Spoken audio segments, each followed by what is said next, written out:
మన ఈ కథ పురాతన పర్షియా రాజ్యంలో మొదలవుతుంది. అక్కడ అహష్వేరోషు రాజు పాలనలో యూదులు ప్రవాసులుగా జీవించేవారు. వారిలో ఎస్తేరు అనే ఒక యువతి ఉండేది. ఆమె అద్భుతమైన అందగత్తె. ఆమె గొప్ప పలుకుబడి ఉన్న స్థానానికి ఎదిగి తన ప్రజలను నాశనం నుండి ధైర్యంగా రక్షించింది. షూషను కోటలో రాజైన అహష్వేరోషు తన రాజ్యం యొక్క సంపద, గొప్పదనాన్ని చూపించడానికి 180 రోజుల పాటు ఒక గొప్ప విందు ఇచ్చాడు. ఆ తరువాత ప్రజలందరి కోసం 7 రోజుల విందు ఏర్పాటు చేశాడు. 7వ రోజున రాజు ద్రాక్షారసంతో ఉత్సాహంగా ఉన్నప్పుడు రాణి వష్తిని తన అందాన్ని ప్రదర్శించడానికి తన ముందుకు రమ్మని ఆజ్ఞాపించాడు. కాని రాణి వష్తి ఆజ్ఞను నిరాకరించింది. దీంతో రాజుకు తీవ్ర ఆగ్రహం కలిగింది. తన సలహాదారుల సూచన మేరకు అహష్వేరోషు వష్తిని రాణి పదవి నుంచి తొలగించాడు. కొత్త రాణిని ఎంచుకోవడానికి సామ్రాజ్యం అంతటా అత్యంత అందమైన యువతుల కోసం వెతికారు. ఆ యువతులను రాజు అంతఃపురానికి తీసుకువచ్చి స్త్రీల సంరక్షకుడైన హేగే అనే నపుంసకుని సంరక్షణలో ఉంచారు. వారిలో హదస్సా అని పిలవబడే ఎస్తేరు కూడా ఉంది. ఆమె తన పినతండ్రి మొర్దెకై చేత పెంచబడిన అనాథ. మొర్దెకై ఎస్తేరుకు తన జాతి గురించిగాని కుటుంబ నేపథ్యం గురించిగాని ఎవరికీ చెప్పవద్దని సూచించాడు. 1 సంవత్సరం పాటు అందం చికిత్సలు పూర్తయిన తర్వాత ప్రతి యువతి రాజు అహష్వేరోషు వద్దకు వెళ్లేది. ఎస్తేరు వంతు వచ్చినప్పుడు ఆమెను చూసిన వారందరి దయను, రాజు దయను కూడా పొందింది. ఎస్తేరు అందం, వినయానికి ఎంతగానో ముగ్ధుడైన రాజు ఆమె తలపై రాజకిరీటముంచి వష్తి స్థానంలో ఆమెను రాణిగా చేశాడు. మొర్దెకై సూచన మేరకు ఎస్తేరు తన యూదుల గుర్తింపును రహస్యంగా ఉంచింది. ఇంతలో రాజుద్వారం వద్ద ఉన్న మొర్దెకై రాజైన అహష్వేరోషును చంపడానికి బిగ్తాను, తెరెషు అనే 2 అధికారుల కుట్రను విన్నాడు.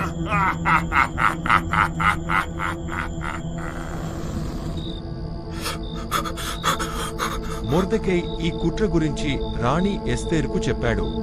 ఆమె మొర్దెకైకి ఘనత ఇస్తూ రాజుకు ఈ విషయం నివేదించింది. విచారణలో ఆ కుట్ర నిజమని తేలడంతో ఆ 2 అధికారులను ఉరితీశారు. ఈ సంఘటన రాజు సమక్షంలో ఉన్న రాజ్య చరిత్ర గ్రంథంలో నమోదు చేయబడింది. ఆ తర్వాత రాజైన అహష్వేరోషు హామాను అనే ఒక అగాగీయుడిని మిగతా అధికారులందరికంటే ఉన్నతమైన పదవికి హెచ్చించాడు. రాజు ఆజ్ఞ ప్రకారం రాజద్వారం వద్ద ఉన్న అధికారులు అందరూ హామానుకు నమస్కరించి గౌరవించేవారు. కాని మొర్దెకై మాత్రం అలా చేయడానికి నిరాకరించాడు. దీంతో హామాను కోపంతో రగిలిపోయి మొర్దెకైని మాత్రమే కాకుండా అహష్వేరోషు రాజ్యం అంతటా ఉన్న అతని ప్రజలైన యూదులందరినీ నాశనం చేయాలని చూశాడు. తన ప్రణాళికను అమలు చేయడానికి అత్యంత అనుకూలమైన రోజును నిర్ణయించడానికి హామాను హెబ్రీ భాషలో పూర్ అని పిలువబడే చీటి వేశాడు. అది 12వ నెల అయిన అదారు నెల 13వ రోజున పడింది. హామాను రాజు అహష్వేరోషు వద్దకు వెళ్లి, రాజా, మీ రాజ్యంలో అన్ని ప్రాంతాలలో ఒక ప్రత్యేకమైన ప్రజలు ఉన్నారు. వారు తమను తాము ఇతరుల నుండి వేరుగా ఉంచుకుంటారు. వారి ఆచారాలు వేరుగా ఉంటాయి. వారు రాజు చట్టాలను కూడా పాటించరు. వారిని అలా వదిలేయడం మీకు మంచిది కాదు. తమరి అనుమతి ఉంటే వారిని వదిలించుకోవడానికి ఒక శాసనం జారీ చేయండి. అందుకు నేను 10,000 వెండి తలాంతులు రాజ ఖజానాలో వేస్తాను అని అన్నాడు. రాజు తన ఉంగరాన్ని తీసి ఆ శాసనంపై ముద్ర వేయడానికి హామానుకు ఇచ్చాడు. యువకులు, వృద్ధులు, స్త్రీలు, పిల్లలు అనే తేడా లేకుండా యూదులందరినీ 12వ నెల 13వ రోజున ఒకే రోజున చంపి వారి ఆస్తులను దోచుకోవాలని ఆజ్ఞాపిస్తూ ఆ శాసనం రాజ్యంలోని అన్ని ప్రాంతాలకు పంపబడింది. షూషను నగరం కలవరపడింది. కాని రాజు, హామాను కలిసి కూర్చుని ద్రాక్షారసం త్రాగారు. ఈ శాసనం గురించి తెలుసుకున్న మొర్దెకై తన బట్టలు చింపుకుని, గోనె సంచి కట్టుకుని, బూడిద వేసుకుని నగరంలోకి వెళ్లి పెద్దగా ఏడ్చాడు. రాజశాసనం చేరిన ప్రతి ప్రాంతంలో యూదుల మధ్య ఉపవాసాలు, ఏడుపులు, విలపించడాలు పెరిగిపోయాయి. ఎస్తేరు దాసీలు, నపుంసకులు వచ్చి మొర్దెకై గురించి ఆమెకు చెప్పారు. కలత చెందిన ఆమె అతనికి బట్టలు పంపింది, కాని అతను వాటిని అంగీకరించలేదు. అప్పుడు ఎస్తేరు తనకు సేవ చేయడానికి నియమించబడిన రాజు నపుంసకులలో ఒకడైన హాతాకును పిలిచి మొర్దెకైని ఏది ఇబ్బంది పెడుతుందో తెలుసుకోమని ఆజ్ఞాపించింది. మొర్దెకై అతనికి ప్రతిదీ చెప్పాడు. యూదుల నాశనం కోసం హామాను రాజఖజానాకు చెల్లించడానికి వాగ్దానం చేసిన డబ్బుతో సహా అతను ఎస్తేరుకు చూపించడానికి వారి వినాశనానికి సంబంధించిన శాసనం యొక్క ప్రతిని కూడా ఇచ్చాడు. మరియు రాజు సన్నిధికి వెళ్లి దయకోసం వేడుకోవాలని మరియు తన ప్రజల కోసం అతనితో వేడుకోవాలని ఆమెను కోరాడు. హాతాకు తిరిగి వెళ్లి మొర్దెకై చెప్పినది ఎస్తేరుకు నివేదించాడు. అప్పుడు ఆమె మొర్దెకైకి ఇలా చెప్పమని సూచించింది: పిలవబడకుండా లోపలి ఆవరణలో రాజు వద్దకు వచ్చే ఏ పురుషుడికైనా లేదా స్త్రీకైనా ఒకే ఒక చట్టముంది. రాజు బంగారు దండం వారికి చాచకపోతే వారికి మరణశిక్ష విధించబడుతుంది. ఎస్తేరు మాటలు మొర్దెకైకి నివేదించబడినప్పుడు అతను ఈ సమాధానం పంపాడు: నీవు రాజగృహంలో ఉన్నందున యూదులందరిలో నీవు మాత్రమే తప్పించుకుంటావని అనుకోకు. నీవు మౌనంగా ఉంటే యూదులకు సహాయం మరియు విమోచన మరొక చోట నుండి వస్తుంది, కాని నీవు మరియు నీ తండ్రి కుటుంబం నశించిపోతారు. బహుశా ఇలాంటి సమయం కోసమే నీవు రాజ పదవికి వచ్చావేమో, ఎవరికి తెలుసు? అప్పుడు ఎస్తేరు మొర్దెకైకి ఈ సమాధానం పంపింది: వెళ్ళి షూషనులో ఉన్న యూదులందరినీ సమకూర్చి నాకోసం ఉపవాసం ఉండండి. 3 రోజులు రాత్రింబగళ్ళు తినవద్దు, త్రాగవద్దు. నేను మరియు నా పరిచారకులు కూడా అలాగే ఉపవాసం ఉంటాము. ఇది పూర్తయిన తర్వాత నేను చట్టానికి విరుద్ధమైనప్పటికీ రాజు వద్దకు వెళ్తాను. నేను నశిస్తే నశిస్తాను. 3వ రోజున ఎస్తేరు తన రాజవస్త్రాలను ధరించి రాజమందిరం ముందు ప్యాలెస్ యొక్క లోపలి ఆవరణలో నిలబడింది. రాజైన అహష్వేరోషు ఆమెను చూసినప్పుడు అతను సంతోషించి తన బంగారు దండాన్ని చాచి ఆమె ప్రాణాలను కాపాడాడు. ఏమిటి రాణి ఎస్తేరు, నీ అభ్యర్థన ఏమిటి? సగం రాజ్యం వరకు కూడా నీకు ఇవ్వబడుతుంది అని అడిగాడు. ఎస్తేరు రాజును మరియు హామానును తాను సిద్ధం చేసిన విందుకు ఆహ్వానించింది. విందు సమయంలో రాజు ఎస్తేరు కోరిక ఏమిటని అడిగాడు. ఎస్తేరు రాజును మరియు హామానును మరుసటి రోజు మరొక విందుకు ఆహ్వానించింది. అక్కడ ఆమె తన అభ్యర్థనను వెల్లడిస్తానని చెప్పింది. హామాను సంతోషంగా ఇంటికి వెళ్లాడు. కాని రాజద్వారం వద్ద మొర్దెకైని చూసినప్పుడు, అతను లేవకపోవడం లేదా భయం చూపకపోవడం గమనించినప్పుడు కోపంతో రగిలిపోయాడు. అయినా తన కోపాన్ని అణచుకుని ఇంటికి వెళ్లి తన స్నేహితులను, భార్య జెరెషును పిలిచాడు. హామాను తన అపారమైన సంపద, కుమారులు, రాజు తనను గౌరవించిన తీరు గురించి గొప్పగా చెప్పుకున్నాడు. అంతేకాదు, హామాను రాణి ఎస్తేరు తాను ఇచ్చిన విందుకు రాజుతో పాటు నన్ను మాత్రమే ఆహ్వానించింది. కాని ఆ యూదుడు మొర్దెకై రాజద్వారం వద్ద కూర్చుని ఉండగా ఇవన్నీ నాకు సంతృప్తినివ్వడం లేదు అన్నాడు. అప్పుడు అతని భార్య జెరెషు, స్నేహితులందరూ 50 మూరల ఎత్తున ఒక కొయ్యను ఏర్పాటు చేసి దానిపై మొర్దెకైని ఉరితీయమని రాజును అడగండి. అప్పుడు విందుకు వెళ్లి ఆనందించండి అని సలహా ఇచ్చారు. ఈ సలహా హామానుకు సంతోషం కలిగించింది. అతను కొయ్యను ఏర్పాటు చేయించాడు. ఆ రాత్రి రాజుకు నిద్ర పట్టలేదు. దాంతో రాజ్య చరిత్ర గ్రంథాలను చదవమని ఆజ్ఞాపించాడు. రాజైన అహష్వేరోషును చంపడానికి బిగ్తానా, తెరెషు కుట్రను మొర్దెకై బయటపెట్టినట్లు అందులో ఉంది. దీనికి మొర్దెకైకి ఏ బహుమానం ఇచ్చారు అని రాజు అడిగాడు. అతనికి ఏమీ ఇవ్వలేదు అని సేవకులు జవాబిచ్చారు.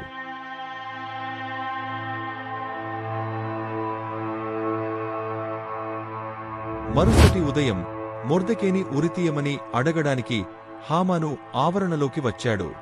హామాను మాట్లాడకముందే రాజు గౌరవించాలనుకున్న వ్యక్తికి ఏమి చేయాలి అని అడిగాడు.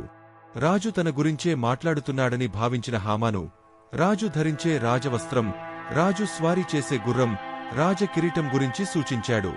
అప్పుడు రాజు ఆ వస్త్రాన్ని, గుర్రాన్ని తన గొప్ప అధికారులలో ఒకరికి అప్పగించి, రాజు గౌరవించాలనుకున్న వ్యక్తికి ఆ వస్త్రాలు ధరింపజేసి, నగర వీధుల్లో గుర్రంపై ఊరేగించి, రాజు గౌరవించాలనుకున్న వ్యక్తికి ఇలాగే జరుగుతుంది అని చాటించమని చెప్పాడు. రాజు హామానునే మొర్దెకైని ఆ విధంగా గౌరవించమని ఆజ్ఞాపించడంతో అతను భయపడ్డాడు. మొర్దెకైని ఊరేగించిన తర్వాత హామాను దున్హకంతో ఇంటికి పరుగెత్తాడు. సరిగ్గా అప్పుడే ఎస్తేరు రెండవ విందుకు హామానును పిలిపించింది. విందు సమయంలో రాజైన అహష్వేరోషు మళ్లీ ఎస్తేరును ఆమె కోరిక ఏమిటని అడిగాడు. రాణి ఎస్తేరు, రాజా, మీకు నాపై దయ ఉంటే, మీకు ఇష్టమైతే నా ప్రాణాన్ని, నా ప్రజల ప్రాణాలను దయచేసి కాపాడండి. ఎందుకంటే నేను, నా ప్రజలు నాశనం కావడానికి, చంపబడటానికి అమ్మబడ్డాము అని సమాధానం ఇచ్చింది. రాజు, అతను ఎవరు, ఎక్కడ ఉన్నాడు అని అడిగాడు. ఎస్తేరు, ఈ దుర్మార్గుడైన హామాను అని జవాబిచ్చింది. అప్పుడు హామాను రాజు, రాణి ముందు భయపడిపోయాడు. రాజు కోపంతో లేచి ఉద్యానవనంలోకి వెళ్లాడు. హామాను తన ప్రాణం కోసం రాణి ఎస్తేరును వేడుకోవడానికి ఆమె సోఫాపై పడి ఉన్నాడు. రాజు తిరిగి వచ్చేసరికి హామాను ఎస్తేరున్న సోఫాపై పడి ఉండటం చూసి, నాతో ఇంట్లో ఉండగా కూడా రాణికి హాని చేస్తాడా అన్నాడు. రాజు నోటి నుండి ఆ మాట రాగానే వారు హామాను ముఖాన్ని కప్పారు.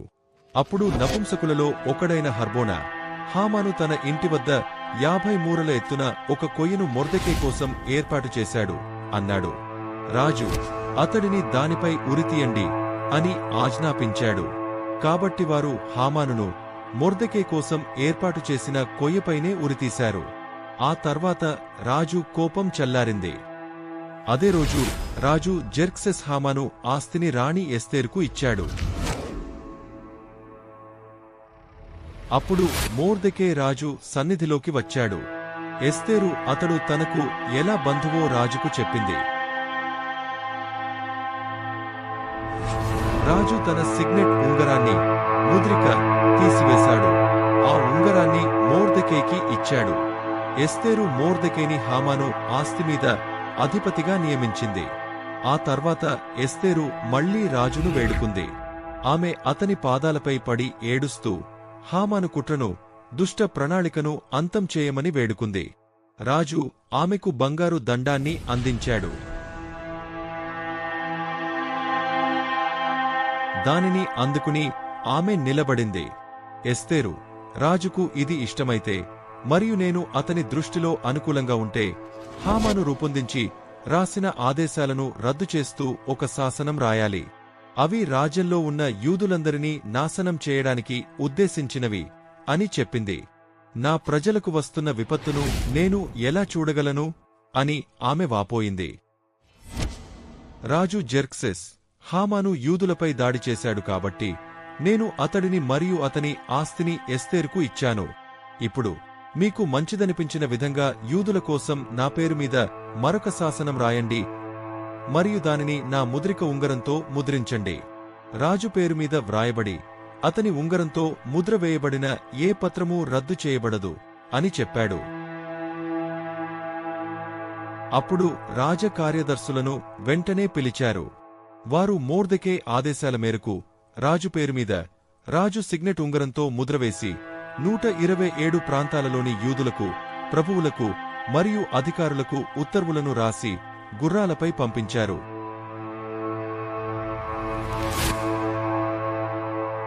ఈ ఉత్తర్వుల ప్రకారం యూదులు తమను తాము కాపాడుకోవడానికి, ఏదైనా సాయుధ దళాన్ని నాశనం చేయడానికి, తమపై దాడి చేయాలనుకునే వారిని ఓడించడానికి వారికి హక్కు ఉంది. ఈ విషయం 12వ నెల, అంటే అదార్ నెల 13వ రోజున జరగాలని నిర్ణయించబడింది. ఈ సందేశకులు రాజు ఆజ్ఞతో మరియు శాసనంతో బయలుదేరారు. ఇది సుసా కోటలో జారీ చేయబడింది. మొర్దెకై రాజు సన్నిధి నుండి బయలుదేరినప్పుడు అతను నీలం మరియు తెలుపు రంగుల రాజవస్త్రాలు, ఒక పెద్ద బంగారు కిరీటం మరియు ఊదా రంగు వస్త్రం ధరించాడు. సుసా నగరంలో ప్రజలు ఆనందంతో ఉత్సవాలు జరుపుకున్నారు. యూదులకు అది సంతోషం, ఆనందం మరియు గౌరవం కలిగిన సమయం. యూదుల శత్రువులు వారిని ఓడించాలని ఆశించిన రోజు అంటే 12వ నెల 13వ రోజున పరిస్థితులు పూర్తిగా తారుమారయ్యాయి. యూదులు పైచేయి సాధించారు. యూదులు తమ నగరాల్లో సమావేశమై తమను నాశనం చేయాలనుకున్న వారిపై దాడి చేశారు. వారికి వ్యతిరేకంగా ఎవరూ నిలబడలేకపోయారు. ఎందుకంటే యూదుల పట్ల భయం ప్రజలందరినీ ఆవరించింది. సుసా కోటలో యూదులు 500 మందిని చంపారు. వారు హామాను 10 మంది కుమారులను కూడా చంపారు, కాని దోచుకోలేదు.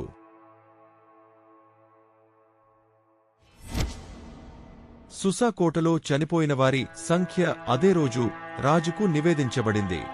అప్పుడు రాజు రాణి ఎస్తేరుతో, యూదులు సుసా కోటలో 500 మందిని, హామాను 10 మంది కుమారులను చంపారు.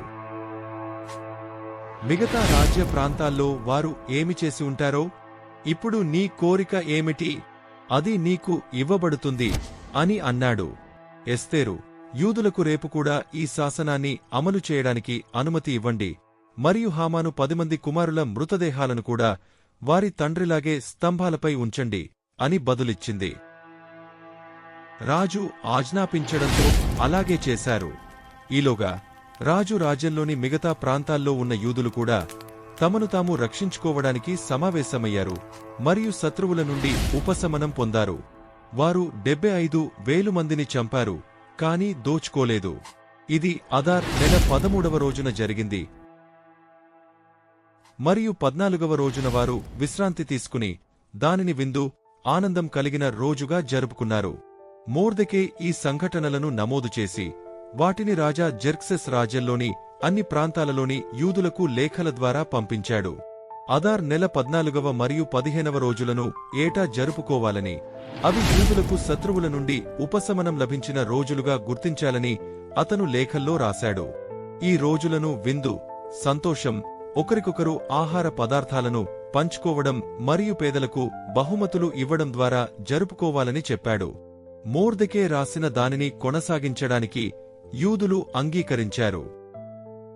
అందువల్ల ఆ రోజులను పూరు అనే పదం నుండి పూరీము అని పిలిచారు. తమకు మరియు తమ భవిష్యత్ తరాల వారికి ఈ 2 రోజులను ఏటా తప్పకుండా పాటించాలని యూదులు నిర్ణయించుకున్నారు. ఈ పూరీము రోజులు యూదులచే ఎప్పటికీ విస్మరించబడకూడదు. వారి జ్ఞాపకం వారి వంశీయులలో ఎప్పటికీ మసకబారకూడదు. రాజు జెర్క్సెస్ తన సామ్రాజ్యం అంతటా పన్నులు విధించాడు. అతని శక్తి మరియు పరాక్రమం గురించి, అలాగే మొర్దెకై గొప్పతనం గురించి పూర్తి వివరాలు మీడియా మరియు పర్షియా రాజుల చరిత్ర గ్రంథాలలో వ్రాయబడ్డాయి. యూదుడైన మొర్దెకై రాజు జెర్క్సెస్ తర్వాత 2వ స్థానంలో ఉన్నాడు. అతను యూదులలో ఉన్నత స్థానంలో తన తోటి యూదులచే ఎంతో గౌరవించబడ్డాడు, ఎందుకంటే అతను తన ప్రజల మంచి కోసం కృషి చేశాడు మరియు వారి సంక్షేమం కోసం మాట్లాడాడు.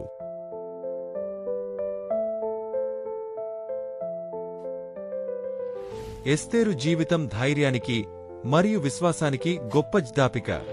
ఆమె ధైర్యం మరియు జ్ఞానం గొప్ప ప్రమాదాల సమయంలో ఆమె ప్రజలను రక్షించి ఆశ మరియు విమోచన అనే శాశ్వతమైన వారసత్వాన్ని వదిలిపెట్టాయి. ఆమె కథ ద్వారా మనం సరైన దానికోసం నిలబడటం ఎంత ముఖ్యమో నేర్చుకుంటాము.